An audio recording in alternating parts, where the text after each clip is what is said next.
كلكم سمعتنا نفنونا ختكتاتلو بخبري نعدمكم أمنا لومي مدبنا قدام مستر أبي حمد عبايتو توكلت حزب غريبو كابز بولو بغزا وجاچن وصاتات شفينا مسمصانا يوم اغرغرن ملعال كاتو استدالو خمزلو استوعلناينا تلفزيون دمص ويانت مالي كفنو ساتلايت دحرن اغادا داغماي فنوآ جميرالا ኣብ ኬንያ ዝርከባ ማዓስከር ስደተኛታት ሓደጋ ለበዳ ኮሮና ቫይረስ አንጸላሊወን Prior to the pandemic እዘን ማዓስከራት ልዕሊ ዓቕመን ሰባት ሒዘን ከም ዘለዋ ንሕብር ነርና ኣካላዊ ምርሕሓቅ ምትግባር ከቢድ እዩ ናይ ዝዕለት ሓጸርቲ ዜናታትን ምዕባለታት ኮሮና ቫይረስን ኩሉናዮም ክትከታተሉና ብኽብሪ ዝዕድመኩም ሃብቶም ወልዲ ዮሐንስ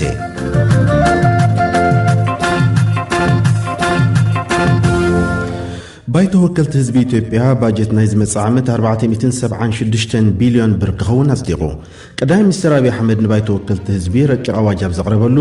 ጉዳይ ኣብ ሃገራት ዓረብ ዝርከቡ ስደተኛታት ዘሎ እዋናዊ ዘይምርዳእን ካብ ካልኦት ዛዕባታትን መብርሂ ሂብሎ ለየንጽጋብ ድኽነት ኣብ ምንካይን ኣብ መፍራይነትን ትኹረት ከም ዝተገበረ ዝተዛረበ ቀዳማይ ሚኒስትር አብይ አሕመድ ብመንጸር በጀት ኣብ ኩሉ ጽላት ዓብይ ሃፍቲ ምንባር ከም ዝተኻኣለን እዚ ተጠናኺሩን ተቐጺሉ ኣብ ዝቕጽሉ ዓመታት ናብ ብልጽግና ናይ ምጉዓዝ ድሌትና ብምሉእ ኩነታት ክሳኻዕ ኢሎም እቲ ቀዳማይ ሚኒስትር ጉዳይ እቶም ኣብ ሃገራት ዓረብ ይሳቐዩ ዘለው ኢትዮጵያውያን ስደተኛታት እውን ዝተዛረበ እንትኸውን ብሰንኪ ኮሮና ቫይረስ ናብ ውሽጢ ዓዲ ምዝኣቱ ሰባት ዝሰልጠኑ ናይ ከተማ ግብረ ሽበራውያን ናይ ምእታው ልዑል ድሌት ስለዘሎ መጥንቃቅ ከም ዘድሊ ሓቢሩ በገዛ ወጪያችን ካመጣነው በኋላ የሚያተራምስ ኃይል ወጻአታት ሽፊና መስምጻናዮም እግርግርን ምልዓል ምስኦም ተሓዊሶም ከኣቱ ዝተዳለው ከም ዘለው ኣስተውዒልናይና እዚ ዝግበር ዘሎ ጸቅጥን ተዳሪኢኹምዎ ናይ ማሕበራዊ ሚድያ ወፍርን ተዳሪኢኹምዎ ምንጩ ኔትወርኩን ሓደ እዩ ኩልኹም ከም ትፈልጥዎ ዝበዝሕ ሰብ ፓስፖርት የብሉን ኢትዮጵያዊ እየ ዝብል ኩሉ ጸሊም ሰብ እንተዳመጽዩ እንታይ ክስዕብ ከም ዝኽእል ክትሓስብዎ ትኽእሉ ኢኹም እቶም ነዚኦም ከእቱ ዝተዳለው ሓይልታት ዘይኩዕቱ ወግድጓድ የለን ዜጋታት ተረሲዖም እዮም እቱ እናበሉ ናአጓብዞም ማለት እዩ ነቶም ከጥቁዑ ዝኽእሉ ሰባት ንምክልኻልን ናብ ሃገርና ከይኣቱን ኢልና ግና ነቶም ዝደኸሙ ከይጉዱ ሚዛን ምድሓዝ ከድልዩ እዚ ድማ ጉዳያት ወጻኢ ይሰርሐሉ እዩ ዘሎ እየሰራበት ይገኛል አባላት ባይቶ ተወከልቲ ህዝቢ ኣብዚ ሰሙን ምስ ዘጋጠመ ናዕቢ ተዛሚዱ ሕቶ ዘቕረቡ እንትኾኑ እቲ ቀዳማይ ሚኒስትር ካብ ሕዝን ድሓር ዓመፅ ንዝውልዑ ኣይንዕገስን ክብል ድማ መሊሱ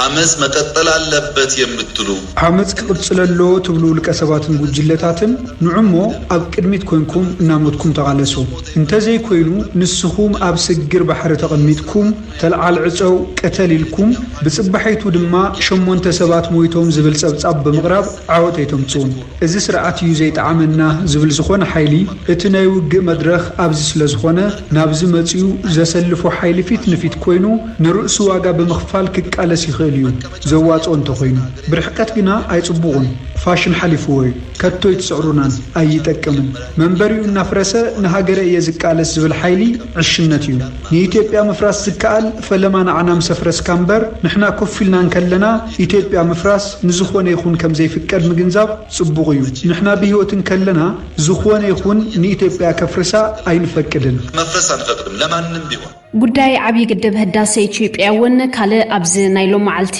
ዋዕላ ዝተልዓለ ነጥቢ እዩ ይካየዱ ዝነበሩ ልዝባት ይቐጽሉ ከም ዘለው ድማ አብይ አሕመድ ተዛሪቦም ህዳሴ ግድብ ከነበረበት ውስብስብ ችግር ግድብ ህዳሴ ካብቲ ዝነበሮ ዝተሓላለኸ ጸገም ብጥንኩር መራርሓን ድጋፍን ወጽዩ ናብቲ ሕዚ ዘለዎ ብርክን ክበጽሕ ዓብይ ስራሕ ተሰሪሑ እዩ ካብ 25 ሜትሮ ናብ 60 ሜትሮ ብራኸ ጸፍሒ ባሕሪ ክቢሉ እዩ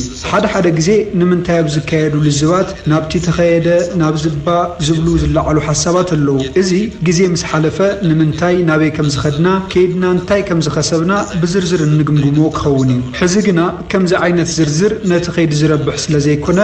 ኣየልዕሎን ግን ሕድሕድ ስጉምቲ ኮነ ኢልና ሓሲብና ተረዲኡና ዝወሰናዮን ከስብ ዝረኸብናሉን እዩ አስበን ገብቶን የወሰነውና ትርፍ ያገኘንበት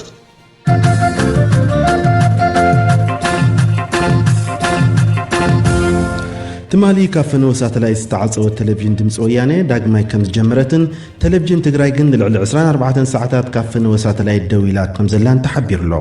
ሪፖርተርና ግርማይ ገብሩ ካብ ከተማ መቐለ ሕጽር ዝበለ ጸብጻብ ሊሁልና ኣሎ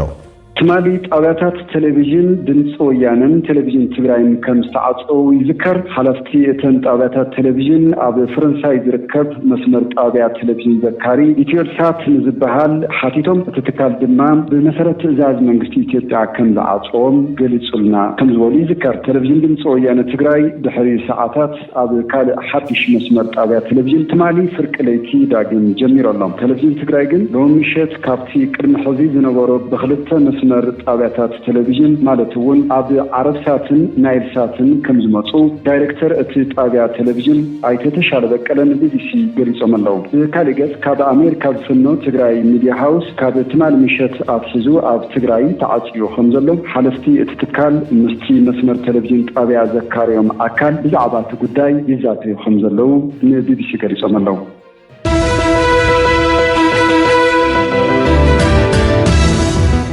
مدلوات على تسلوس راديو بي بي سي أبكتال تركوز خبركم سمعتنا حزد ما حد صرت زيناتات عالم كأربلكم لا انسقابي نحد معلتي كاب أقلقلوت وصاء خوين الزنح مدبر تلفزيون تقراي بحدش ساتلايت فنو وجمير له ناب خلق زينان تنسقر دما أب نيجيريا عطوات بزفت سمو متقعتي بوحدو عسرت حموش تحرسو تقاتلهم أبتي أب سمينا ومعراب زركب زوا كاسينا استفت سما متقعتي أستات كلتا متعطوات أب لعلتهم أب حرشاتاتهم زنبرو حرستوت بألماميت كم ستوكوسو بوليس نايتو زوا تزاريبهم أب دبوب أفريقيا قصري نايتهم بكورونا فيروس استتحازو سبات العلي كلتا متشح كم زخنا منسترت عنا تهاجر فليت لهم منسترت عنا زاولي كيزي كم زحبرو بفلاي 4 أورجاتات تهاجر أب زل على زرقحة تلبدا يركبام بحفشة أب تهاجر معلتاوي أشحات سبات بكوفيد 19 يتحازو كم زلو إزقلات أب سميناوي كفال تشاينا حد شفيرا تلعيلو كم زلو ودبت عنا عالم قليسو اتي أب زوا إينر منغوليا سرعي بوبوني كتباهيلو الزواع تلابع حمام لعل حدا قازلو وايكونا نزبالات ودب بقرباي كتاتلو كم زلو فليتلو حدا بتحمام استتحازي سب أب دحان كونتات كم زلو دما تقليسلو بريزيدنت برازيل جاير بولسونارو بكورونا فيروس كم استلخفت رجاجيسو تمال سوني رسنس تحوسو ملكتات دحر مرأيو أبز جبرو مرأيو ات فيروس كم زلو تفليتو اتي يماناو اتحساسوا زلو بريزيدنت نتلبدا كان نعاسن نعواج عصواك قاو من مسنحو يفلت منغستي أمريكا كاب مسكرم ندحر بسنكي كوفيد 19 تمرتي ملؤ بملؤ بأونلاين زكاتاتلو زلو وصاتنياتات تمهارو فيزኦም كم زي حدس أطنقعو نزي ممرحي زي خبرو سبات كاب تهاجر كسغوغو خمزخول دما ايجنسي إميغريشن جمرخان أمريكا فليتلوم يخون مبر اتوسانه كاب استفلالي وغنات ترير تقاومو كتيمولو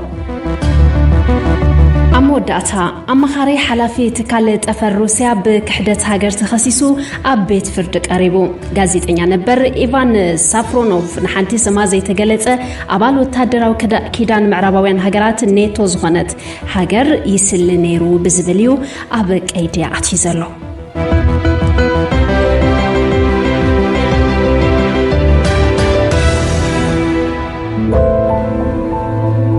سلام زخبركم تخاتلتي بي بي سي معوالتات كورونا فيروس زعلت كنسمعكم هابتم واليوهان سيلا يتصقابون مساء الله أب دو أفريقيا قطري بكورونا فيروس نايس الخفو سبات اللي كل تمت تشرح بس حلو هابتم منسترت عنا تهاجر زولي مكنزي غواتينغ معرب كيب مبراك كيبن كوازولا ناتالن استبهالا 4 زوباتات تهاجر زيادة تحسين مهلاون بمحبار نزن زوباتات نب ملو عصوا مقتاو اتنقوا مراز مخانو حبيرو له منستر أفيشن نيجيريا حادي سيراك أب تهاجر بررات داغما يابز جمرول زلو لبدا كورونا فيروس مكلخال بوليتيكنياتاتن فلوطات سباتن نخغشون تزيكينو حلفنتهم تطقيمم ناوشتي معرفو نفر تخياتو خلكيلو از مغبريو حلفتن فلوطات سباتن نا معرفو نفر ابز مصلو سبات سلاز تاخخوبيو اب رئيس كتما ديمقراطياويت ريبابليك كونغو زخونت كينشاسا اب مكنخان حمومات كوفيد 19 زرحو سرحتنياتات عنا ما هيوم كساب زخفلهم ناب سرح كم زي ملسو حبيرو ملو ازوم سرحتنياتات زحلف سلسة أوارح ما هيوم كم زيت خفلهم يوم زحبرو أبرز ختما بروندي زخونت كتما بجنبرا سلسة أوارح كوس الزغل جاملاوي مرمرا كورونا فيروس تجمير له إزيد حرموت بريزنت تهاجر نبر بير نيكرونزيزا حاد مرعيا مغيرو بوليسي تهاجري تبايلو له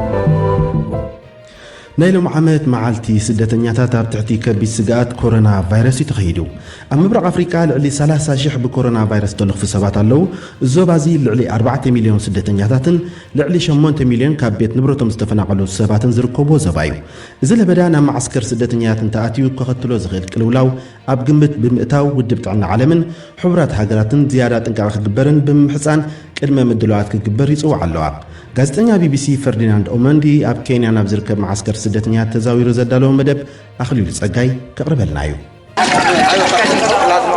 معسكر سدتنياتات دداب أب مبرق كينيا زركب عبي معسكر سدتنياتات كوينو لعلي كل التميت شح سدتنياتات أبز معسكر تعاقبهم يركبون نزوهبهم مقنن نخوسدو أبز تسرعلو أكلهم الرحاق كجبرون مشفني أفنا فنجان كتكمون زكتات الوم سرحتنياتات تعنا له مؤمن يوسف كاب صومالي أزمتت أب ما خلع عدمة تركب سدتنيا نفسان صدران كاب ملكفتي كورونا فيروس بخمي كتكلا خلكم زلوا دما حاصر سلطنات وهي وايم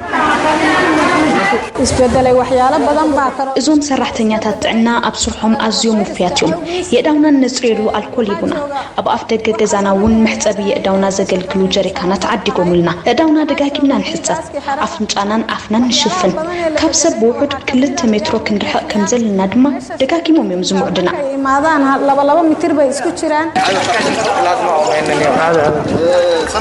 መንግስቲ ኬንያ ካብ ወርሒ ሚያዝያ ጀሚሩ ናብ ማዓስከር ስደተኛታት ደዳብን ካኩማን ዝኾነ ከይኣቱ ከልክል እዩ ኣብቲ ሃገር እውን ብዝሒ ብኮሮና ቫይረስ ናይ ዝልከፉ ዘለው ሰባት ካብ መዓልትና መዓልቲ ብነህርና ወስኸ ክሳብ ሎሚ 8250 በፂሕሎ እዘን ማዓስከራት ስደተኛታት እውን እቲ ቁጥር ደኣ ውሑድ ይኹን እምበር ክሳብ ሎሚ 15 ሰባት ብኮሮና ቫይረስ ተለኺፎም ኣለዉ ሰብ ብፅዓቕ ስለ ዝነብር ግን እቲ ስጋት ኣብ ቦቱ እዩ ዘሎ ስለመንቲነ ሰላሚ ዞባው ዳይሬክተር ጉዳይ ስደተኛታት ዞባ ምብራቕ አፍሪካ Prior to the pandemic, as you know, the camps ቅድሚ እዚ ለበዳውን እንትኾነ እዘን ማዓስከራት ልዕሊ ዓቕመን ሰባት ሒዘን ከም ዘለዋ ብተደጋጋሚ ንሕብር ነርና ኣብ ከምዚ ዝኣመሰለ ኩነታት ድማ ኣካላዊ ምርሕሓቕ ምትግባር ከቢድ እዩ ሕፅረት ምግብን መድሓኒትን ስለ ዘለውን ነቲ ጉዳይ ዝያዳ ዝተሓላለኸ ይገብሮ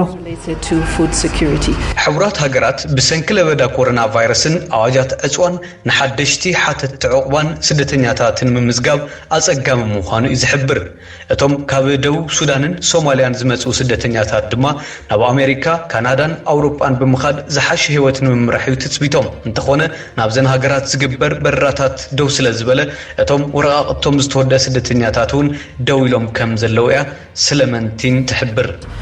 Some of the cases that would ordinarily have perhaps ንግዚኡ ምስተን ስደተኛታት ከቀበላ ዝኽእል ሃገራት ኣብ ምዝራቢና ዘለና እዘን ሃገራት ንጉዳይ እዞም ስደተኛታት ኣብ ግምት ኣቴን ሰነዳቶም ክርያሎም ኣሚንና የናለና ገለ ሃገራት እውን ንስደተኛታት ብቴሌፎን ቃለ መሕተት ክገብራሎም ጀሚረን ኣለዋ እቶም ኣብ ኣጸጋሚ ኩነታት ዘለው ስደተኛታት ድማ ብህጹጽ ካብ ዝማዓስከራት ስደተኛታት ንኽወጹ ኣብ ጻዕሪና ዘለና will be allowed to depart as soon as possible. ሕቡራት ሃገራት ኣብ ደቡብ ሱዳንን ኣብ ዲሞክራሲያዊት ሪፐብሊክ ኮንጎን ብዘሎ ዘይርጉእ ኩነታት ቁጽሪ ናብ ጎረባብቲ ሃገራት ዝውሕዙ ስደተኛታት ይውስኹ ምህላው ሃገራት ፍሉይ ቆላሕታ ክህቦ ጸዊዕሎም እምበኣርከስ ክቡራት ተዓዘብትና ነዚ ዕለት ዝተዳለወ መደብ ነዚ ተኸታተልክሞ ይመስል ነይሩ ኣብ ኣቀራርባ ናይዚ መደብ ወይ ከዓ ካልእ ሓሳብን ርእቶን ምዝልወኩም ኣብ ኮሜንት ፀሓፉልና ናብ ካልኦት ኣሕዋትና ከዓ ሼር ብምባል ኣብ ፅሑልና ሓቢርና ዕለታዊ ፍጻመታት እንዳተኸታተልና ኣብ ምስላን ብሂልን ትግርኛ ዘለና ፍልጠት ንዕቢ መልእኽትና እዩ ክሳብ መወዳእታ መደብና ሓቢርኩምና ስለ ዝፀናሕኩም ነመስገን ኣብ ናይ ፅባሕ መደብና ዳግማይ ክሳብ ንራኸብ ሰሰናዩ